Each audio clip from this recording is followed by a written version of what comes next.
come to hash maps now. Okay, how to use a hash map in Java. So the hash map is a class which is used to perform operations such as inserting, deleting and locating elements in a map. You actually create a map in which you pass two kinds of values. One will be the key and the other will be value. Okay, using key and value pairs, you'll be putting those values in the hash map, and whenever you have to retrieve a value, you'll be using the key so that you can use the value, right? So the map is an interface map keys to the elements. Maps are unsorted and unordered. Map allows one null key and multiple null values. Okay, as I told you that the values are stored in a format that is key and value. Now the key could be one key could be null in the entire hash map, and there could be multiple values that could be null in the entire hash maps. Okay, so remember this. Key act as indices and can be any objects as well. Okay, so this was the overview of an hash map.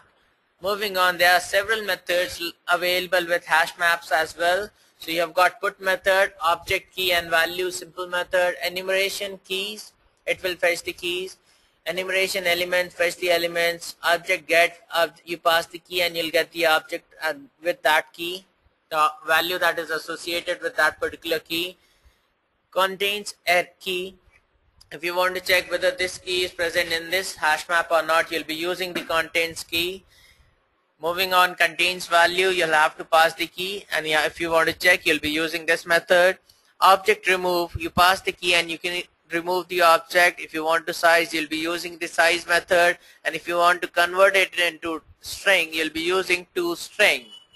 Okay, so these are several methods that are present that you can use along with a hash map.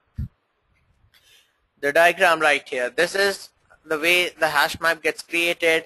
These are the elements right here, right? You can place the key and there could be a corresponding element right like this. That is Ravi, Rajiv, Megha, Sunny. These values can also be empty. These could be null. Multiple values could be null in the hash map.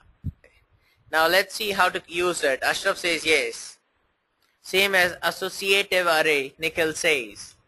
Wang says yes. Now create a hash map. You use the hash map keyword, hash map equals to new hash map.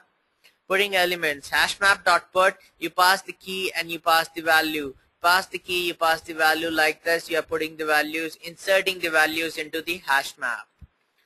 Now how to display the values? You get an iterator, iterator equals to hash map entry set dot iterator. This is the difference than array list, because the values are actually present in a set, right?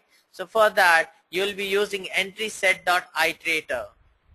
Okay, you get the entry set and then you run the iterator. So you'll get all the sets into the iterator.